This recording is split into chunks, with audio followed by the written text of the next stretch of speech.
to Crosstalk, the FIFA scandal. I'm joined by my guest, Sukant Chandan in London. He is a political analyst and filmmaker. In Oxford, we have Neil Clark. He is a journalist, broadcaster, and specialist in Eastern European affairs. And in Washington, we cross to Bruce Zagaris. He is an international white-collar crime expert. All right, gentlemen, Crosstalk rules. In fact, that means you can jump in anytime you want, and I very much appreciate it. Sukant, in London, if I can go to you first, how would you characterize what's going on with this scandal surrounding FIFA? Because as far as I remember, the FBI arrests Americans in America for breaking the law. What's the FBI doing in Switzerland arresting foreigners? Well, quite. I think this whole scandal that's breaking out is showing that this is actually very similar to what typically we've known as Western regime change operations. This time it's not a sovereign country of the global south, but it's a multilateral global institution, which is FIFA, which, as you said, is garners mega profits and also a not small amount of cultural capital or soft power projection. And the crimes of Blatter, and this corruption thing is just a charade and smokescreen, because frankly the biggest corrupt regimes on the planet is London and Washington anyway. So the corruption is a smokescreen, and Blatter's actual crimes are these, is that he's fundamentally not following the diktat of London and Washington.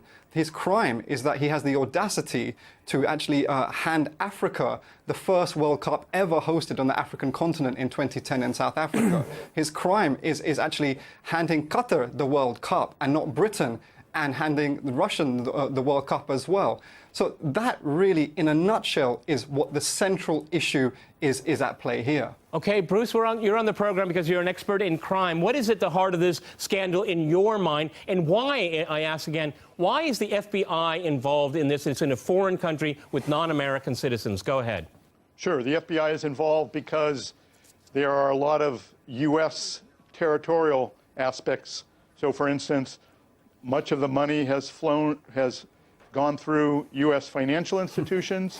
Many of the defendants or people who have pled guilty include Charles Blazer, who lives in the United States.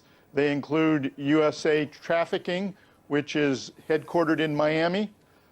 You have had a lot of the meetings for the bribes have occurred in the United States, and a number of the affected companies that were deprived of some of the commercial Bruce, I think a lot of people would agree with you that, but would you describe why you think the timing of all this? I mean, the re-election of the head of FIFA, I mean, this is, and then we have Swiss authorities at the same time doing their own investigation. I mean, the timing of it seems to back up what we heard from Sukant, that this is a political gambit as well. They don't like this guy. They want somebody that will be more pliant, and the Europeans really want to keep FIFA to themselves, and they're losing it. I mean, do you deny that there's a geopolitical aspect to this at all? Go ahead, Bruce. Oh, no, there are definitely policy aspects. No, the geopolitics. Swiss and the US geopolitics. Geopolitics. Okay. Can I just jump in here? Also, Bruce. Go ahead. Go ahead, Neil. Go ahead. Yeah, I just wanted to say I saw a very interesting interview with a US football commentator called Sean Wheelock on the BBC a couple of days ago. And he was actually saying that he sort of doubted very much that if the United States had got the 2022 World Cup, they were very keen on getting it. He expressed doubt as to whether all this would be happening. And I think it's a very important point to underline that the United States did bid for the 2022 World Cup and it didn't get it. And so I'm pretty likely that there is some sort of element of sour grapes to all of this. Having said that, the allegations are very serious. 150 million fraud and bribes. We already had Mr. Blazer coming out today admitting that he took bribes, so there is cause for concern and for investigation. So I think all of us, two stools. I think all of us on this program and a lot of people watching this program will have no doubts and no illusions about corruption in FIFA. Not at all. But Sukant, if I can go back to you in London, I mean, I hear these commentators in the U.S. that say, let's take it away from the Russians, let's take it away from Qatar, and let's have it in the United States. That great football, I mean, soccer or whatever it is called in the United States today. I mean, this is almost a land grab by a different name. Precisely. Interestingly, recently, the British Minister of Culture also chimed in on this issue, saying, well, Britain can host the World Cup if Qatar, if it's not going to be held in Qatar. Which again, I mean, these people, as we say in India, are besharam. They're without shame. It's so obvious that this has been what I call the regime change operation against FIFA. Recently, in recent years, suddenly the British sent their human rights organisations into Qatar, because they recently discovered there's slave labour in Qatar, and what's actually come out now and born to light is the fact that these human rights organisations were sent to Qatar to investigate what everyone knows, that there's terrible conditions of slave labour, in order to soften up the public mind in saying that Qatar has no rights. Now, interestingly, Qatar has said, and I'm no fan of Qatar, the British and Qatar have a strategic relationship, a high strategic relationship in terms of economics and military. Qatar is facilitating death squads across the Muslim world. Nevertheless, the crime, like I said before, is Blatter gave the World Cup to Qatar and not to the British. And at the end of the day, the British still consider the Qatari monarchy their political slaves. But Qatar was also offering the African continent that the stadiums that it built for its World Cup would be actually deconstructed and reconstructed on the African continent. So you can see that even Qatar, with all its problematics, and I don't like that state at all personally, nevertheless, it's more conducive to a global south strategy in which FIFA, under the leadership of Blatter, was facilitating, and that, for the West, had to be stopped. Okay, Bruce, let's talk about the legality of it all. I mean, a lot of people find that the U.S. Tries to install its own law beyond its own borders. Do you have a problem with that? Again, you know, I'm just very surprised the FBI and the timing of it all wants to get involved when the Swiss had their own investigation going on. I mean, that's a local authority, and FIFA is based there. Isn't it more appropriate? Aren't they the better authority to be doing this? Because the Americans just look like a bunch of cowboys again running around the world with pistols in the air. I mean, the Swiss indeed are doing their investigation, and it's clear that the Swiss and the U.S. have been cooperating. I disagree that the indictment was brought in order to, as a geopolitical matter. I mean, it was brought because there are enormous problems with the way that FIFA is being run. FIFA itself did its own internal investigation, and it got a former New York prosecutor, Michael Garcia, in 2012 to do it, but it decided to cover up and not release the results of his investigation. So FIFA itself has admitted that there are serious problems in its internal operation. Okay, but Bruce, I mean, again, you know, when we have the re-election of the head of FIFA, and when it was obvious, I mean, all we have to do is talk to the people on the ground. This is not exaggeration, where, you know, the world got lined up. This is the most important, size-wise, organization in the world. It's bigger than the United Nations. It's bigger than the International Olympic Committee. This is big stuff, and the stakes are high. And then the Americans are saying, we support the Jordanian Prince Ali. And when they had the election, and Ali didn't get it, everyone in the room started laughing. It's like, see, we're not going to follow it. You thought that it was fixed? It's not fixed. We had a real election here. The United States, again, the FBI is trying to overturn, as failed as this organization is, the democratic outcome of an election. That most of the world has a problem with that. Bruce, how do you feel about that? I mean, I think the arrests were made conveniently when everybody was in Switzerland. The investigation has been going on for a couple of years, and I don't think it was in order to overturn the election. Okay. Okay, Sukant, this is it's an interesting, Go ahead, Neil. What we heard in Washington, it's a sting operation. Go ahead, Neil. Well, it's an interesting point that these stories, these corruption stories, first came around in about 2005, 2006. Why didn't FIFA why did the FBI act back then? I mean, there was a BBC Panorama programme, there was a book written about it. And at the time, the attitude of the English FA was that this was unpatriotic to even talk about corruption at FIFA. David Cameron criticised it. So why didn't the FBI act back then? Well, of course, back then, the bid of the US to host the 2022 World Cup, that was live, and the English bid as well. So it does make you concerned, really, that this was kicked on, that they kicked on with this investigation after the United States didn't get the World Cup. Okay, but let me go back to London. I mean, Sukant, just tell me, this has nothing to do with the fact that Blatter would not kick Iran out of the World Cup. in 2005. He didn't do it. The Americans got annoyed. The British got annoyed. And he said no. And then he says the Palestinians can have a team. And then he was saying, Israel, you got to be careful here. This has nothing to do with it. Convince me it has nothing to do with this. As you pointed out earlier, Peter, that FIFA is actually one of the most democratic global institutions that we have. It's more democratic than even the United Nations. So Blatter, as the head of FIFA, was absolutely right and correct to respect all people. And one of Blatter's crimes for London and Washington, that he gave every country one vote. So he equalized, he leveled pardon the pun, the playing field in FIFA. In 1966, the North Korean leader, who was a pioneer of South-South relations, said to the North Korean team when they played in the World Cup in England that win 1 or 2 games for Africa and Asia. And that is tied to the fact that not only of the bigger politics, but the football infrastructure in Africa and Asia still to today is still relative to Latin America, and especially okay, Sukant, the West, I'm going to have to jump in here. We're going to have to go to a short break, and after that short break, we'll continue our discussion on the FIFA scandal. Stay with our team.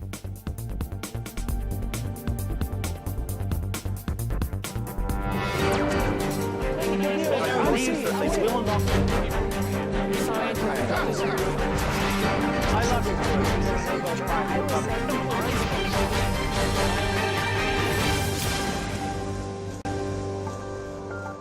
Welcome back to Crosstalk, where all things are considered. I'm Peter Lavelle. To remind you, we're discussing the FIFA scandal.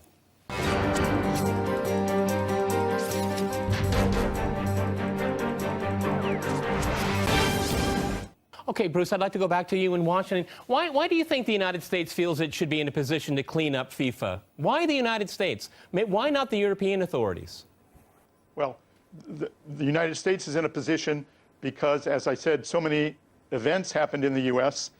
The U.S. did the same thing with the International Olympic Committee after the U.S. hosted the games in Salt Lake City. So that shows that even when the U.S. has won the Olympics, it has still gone after corruption. With respect to the so-called democracy of FIFA, there are enormous governance and transparency and lack of accountability problems. And as I said, FIFA itself recognized that and got a report which it decided to cover up. So, I mean, I think it's clear that there are legitimate reasons for the U.S. to go after the fraud and the corruption that was going on on a very wide scale for generations in FIFA. Okay. I mean, it should have done so earlier. Bruce, can I just but ask that you? doesn't mean that it should wait. Okay, Neil, you want to jump in? Go ahead. But Bruce, can I just ask you? I just want to ask Bruce whether he honestly believes that the US would be doing this had the US won the bid to host the 22 World Cup. Does he agree with the American football commentator I cited that it's unlikely that we'd having this now if the United States have been successful in its bid? Does he agree with that or not? Absolutely.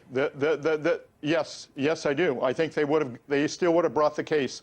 The executive branch cannot interfere with the operations of the Department of Justice, and in this case, the Eastern District of New York.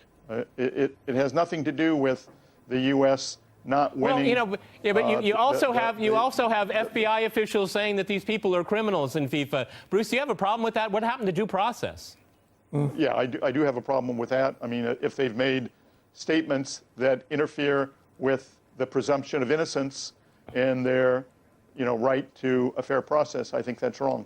Sukant, if I can go to you, and if I think of, if we use this paradigm of cleaning up FIFA, I kind of think about, the United States tried to clean up Iraq, tried to clean up Afghanistan, tried to clean up Libya. You know where I'm going. Why do they think this is going to work this time? I'm bewildered. Yeah, and when we're talking about corruption, what about the hundreds of millions and billions of dollars of corruptions that's been involved in the regime change operations, like you mentioned, in Afghanistan, Iraq, and Libya? But just to kind of develop the point I was making previously, that what Blatter's done under his leadership, he's plowed massive infrastructural investment and strategic investment of FIFA into Africa and Asia. as South Africa obviously hosted the first World Cup on the African continent just a few years ago. And also India is about to host the under-17s and under-20 World Cup, and that's thanks to Blatter's leadership as well. And also with China. Now, football is, Xi Jinping is a big fan of football, and now football is part of the national curriculum in China. So in going forward in the next 15, 20 years, along with the BRICS strategy and China-Russian relations, etc., having this massive infrastructure in Africa and Asia is going to transform the beautiful game across the globe. And that is what London and Washington do not want to happen. But really, the horse is long ago bolted, and nothing is going to stop that process, despite whatever machinations and you know, these ugly machinations that London and Washington are conducting against Blatter and the FIFA leadership. You know, Bruce, when looking at some of the reaction of some people at lower levels in FIFA, they're really quite outraged by the procedure of all of this. It's really an insult. I mean, in doing it in the name of justice, it seems like it's a gross misjustice or out of line in dealing with domestic law in Europe. I mean, there's a lot of corruption in European football, and in the U.S. the Justice Department wants to make it look like it's all in Africa and Asia and Latin America. You said that there were suppressed reports. Well, of course, there's suppressed reports about corruption in European football, but the FBI didn't raid their offices, did they? No, but the action by the U.S. is just the beginning of actions by many prosecutors, including in Switzerland. So, I mean, I think even though FIFA has done some good in terms of building infrastructure in the developing countries, that doesn't mean that outweighs all of the fraud and corruption problems within FIFA, and something has to be done about that, and the U.S. has taken the first step. Many other prosecutors in other countries are also following up. Okay, Neil, it seems to me, looking again, it's early days maybe for this investigation and its outcome, but a lot of FIFA officials and a lot of countries in FIFA are really outraged. Could you foresee some kind of backlash? I mean, there's going to be some kind of special Congress here, and if we look at the numbers, democratically speaking, is the West going to be able to force its a new president, like it tried to do with Prince Ali from Jordan? Well, I don't think it will be successful, because I think there will be a bit of a backlash, particularly among the African and Asian countries who did vote overwhelmingly for Sepp Blatter. But I think this kind of problem that Sukant's talked about goes back a long way. I think FIFA was set up in 1904 by 7 European countries. And this is the basic problem we've got now, is we've got the European countries, and England in particular, who seem to believe that they ought to have better rights at FIFA, that the World Cup should come to Europe more regularly than it does, and perhaps are a bit annoyed that the World Cup has gone to places like South Africa, Qatar, and to Russia.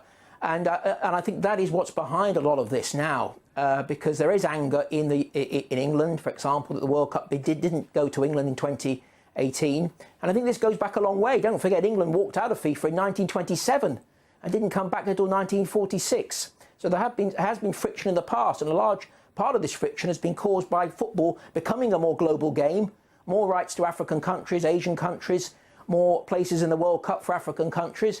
And the traditional sort of powers of football in Europe don't really like that too much. Yeah, and I think that's going to come to a head at the next FIFA Congress. Yeah, so kind of it's interesting here if we can take the geopolitics out of the mix here and the corruption here. I mean, let's look at it. I mean, these are growing countries, the BRICS countries, for example. These are new middle classes. They have disposable income. These are huge population. I mean, billions and billions. Obviously, when you throw in advertising and whatnot, it's a really big game here, and it seems that obvious to some of us at least is that the Europeans and the Americans don't want that kind of thing, because it makes countries like Qatar look good, Russia look good, China look good. I mean, it's a soft power magic wand, if you want to call it that, okay? And this is something the Europeans and the Americans really don't like. And plus, it's stress. It's a lot of money involved here. Go ahead. A friend of mine quipped to me the other day in relation to Blatter that he said that actually Blatter's been lynched similarly for the same reasons that Gaddafi was lynched, i.e. he was actually trying to build the capacity of the global south, in this case the African continent. I mean, I'd like to quote the South African sports minister, Mr. Mbalula, And he actually said very contritely, he says, look, we fought colonialism and now we're fighting imperialism as is manifest in these moves against the FIFA leadership. And absolutely right. I mean, Blatter is not a raving radical. Blatter is just someone who is facilitating and respecting the development on the planet, which, as you say, is equalizing political relations, and that is manifest in one of the most important global institutions, which is FIFA. FIFA will continue to, it doesn't matter what happens here now with London and Washington and their attacks on Blatter, FIFA will have to continue in respecting the trajectory in which the globe is seeing, which is the BRICS nations and allied with the African Union and other Global South multilateral regional organizations will continue to develop the infrastructure and the investment that our people so desperately need to develop this game in our homelands. Okay, Bruce, do you think there will be a backlash against what the U.S. has done here with its activities vis-a-vis the FBI? Because it is the most popular game in the world. I mean, we're both Americans. It's not a game I particularly follow. But there's a lot of angst around the world right now. It's just American unilateralism, maybe based on good faith in the law and all that. It just seems to me that there's other mechanisms to deal with this without the U.S. and Western capitals looking so, with a lack of a better term, so imperialistic about a global game. I mean, first of all, the indictment is not against Blatter. The indictment is against 14 individuals who are charged with various activities. It started a couple of years ago when Mr. Blazer was under investigation because he didn't file his taxes. And the investigation developed. So this whole notion that it's all an attempt to undermine Blatter or get him out, I think is simply not true. Yes, maybe there will be some backlash against the U.S. because people, wish that they would have been the prosecutor. But I think for the most part, the world is glad that somebody is trying to finally clean up FIFA by holding accountable some of the people that are, allegedly involved. Sukant, do you think the United States is the right country? Let me go to Sukant. Do you think the U.S. is the right country to clean up FIFA? Well, the way they've cleaned up everything else in the Global South, I think, the evidence and the results are glaringly obvious. But what they've done inadvertently is actually unite the people of Africa and Asia and Eurasia, not only the grassroots, but the grassroots along with their political leadership. So they've really entered in a very sticky situation. But this is a test case that can the developing political power of the Global South push back this latest regime change operation. So interesting times. All right, gentlemen, we've run out of time. Many thanks so much.